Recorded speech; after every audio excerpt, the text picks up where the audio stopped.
Hi all, welcome back to the channel and our traveling adventures. If you've watched the last few videos, you'll know that I'm getting a spectacular behind-the-scenes tour of NASA's Kennedy Space Center with a small group of social media creators. Join us as we continue the Crew 6 NASA Social, where we hear from the Chief of Flight Operations, get a close look at the vehicle which takes the rockets to the launch pad, and see the Crew Dragon spacecraft out on the launch pad.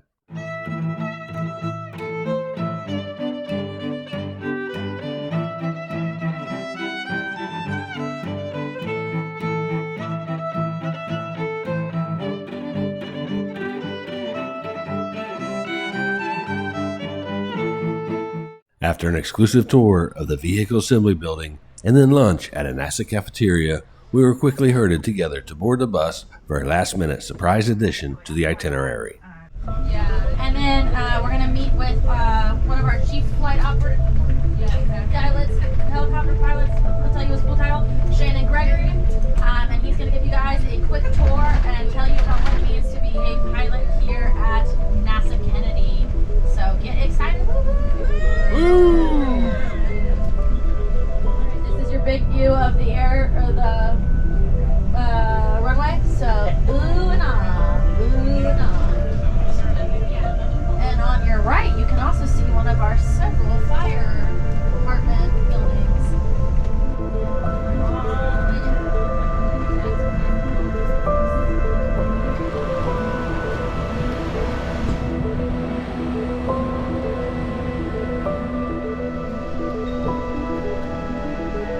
What we have here is we have three helicopters here, three helicopters, NASA helicopters, the EC-135 helicopter, or Airbus likes me to call it the H-135.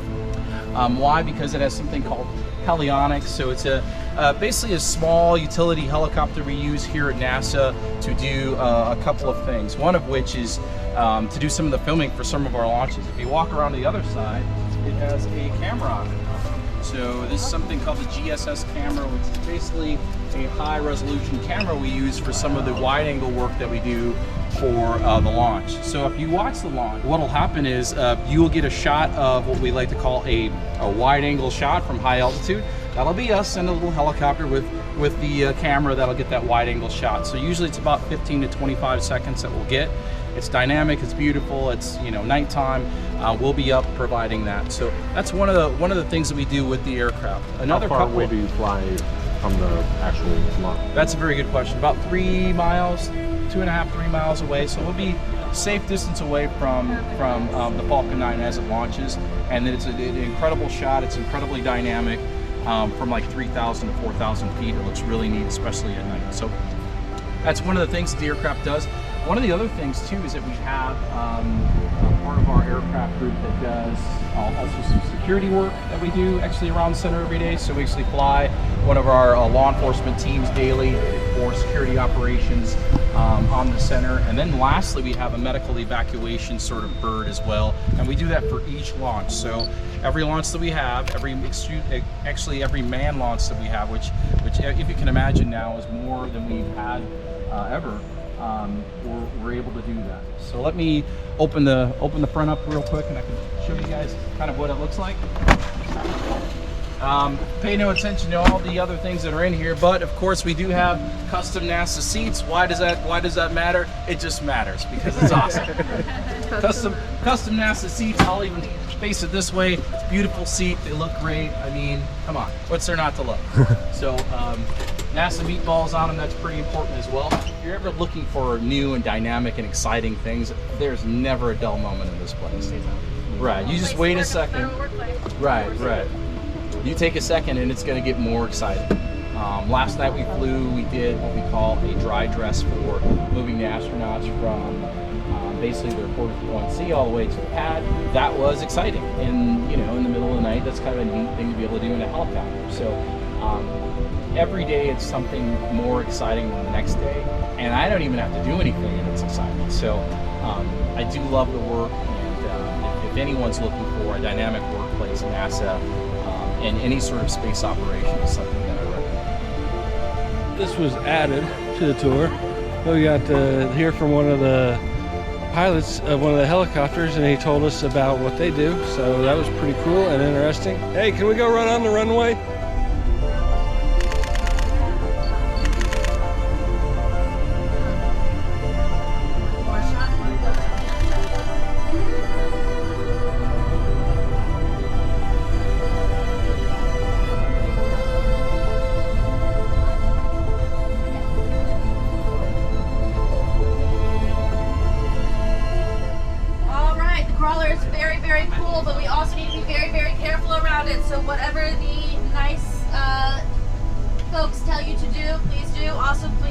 they let us walk underneath it. It does drip oil. So it'd be very cool to get an oil stain from the crawler on your shirt, but like, don't complain afterwards. Thank you.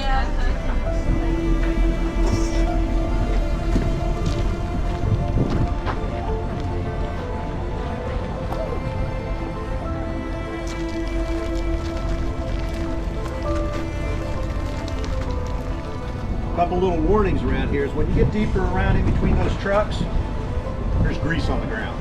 And walk into grease, you'll take it on the bus. Believe it or not, it'll get in your car and you'll see it at your house. Your significant other will really appreciate it. So that's one warning. The other warning is crawler is like a land-based ship. You got trip hazards, you got head hazards. Watch where you're stepping, watch where your head's going. Okay? Fair enough? Yep. Does anybody know how much a shoe weighs? Just over a ton. One shoe over a ton, 57 shoes per belt, and there's 8 belts. Okay? One of the beautiful things about the crawler is its ability to get you there. Redundancy or configuration, we can get you there. All right? That's our objective. You put the rocket on us, we're getting you to the pad or back to the VAB, one or the other. All right. We are now going to go up that ladder right there. Top step's a little steep, so watch it, and then we'll go inside the control room. Unfortunately, filming in the cab, engine room, and control room were all prohibited, so I cannot show you the internal components of the crawler. However, it is quite an amazing machine. The crawler is the size of a baseball infield. The crawler's top speed is 1 mile per hour loaded and 2 miles per hour unloaded. So now I'm under the crawler. She used to take the shuttle to the launch pad. Now it takes rockets to the launch pad, particularly the Artemis rocket.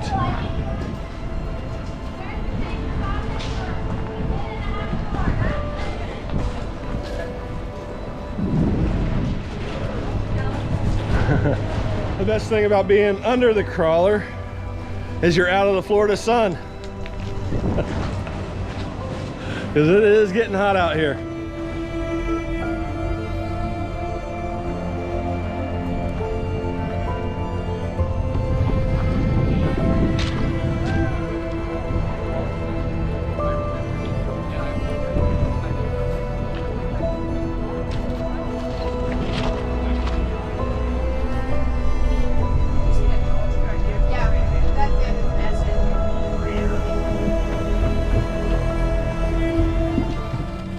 We're walking on the crawler tracks right now. Yeah, this is kind of cool itself. I've never been out on the tracks, driven by them so many times just on regular tours. So getting to walk out on this is pretty cool. Here's some of the rocks from the crawler tracks. They have to put this down every once in a while and I guess when the crawler comes around, it kind of just crushes it down into the ground, so they're constantly replacing this rock. So this is the closest we're actually going to get to the rocket, but in all actuality, we're not really that far. So I mean, I don't think I've ever been this close to one outside of being on a bus, maybe during a tour when we've driven by them. So yeah, out here in the open, pretty cool. All right, guys, standing behind me is the SpaceX rocket. You can see the transporter more than you can see the rocket itself. We're going to be watching it Sunday night, Monday morning. It's going to be Monday morning, 1:45 a.m., which I'm going to be here all night Sunday night, so it's going to feel like Sunday to me.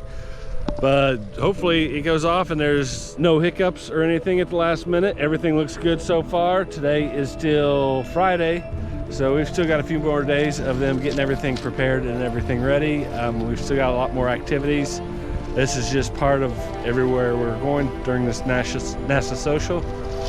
Looking forward to the launch. Hopefully it'll be a good one.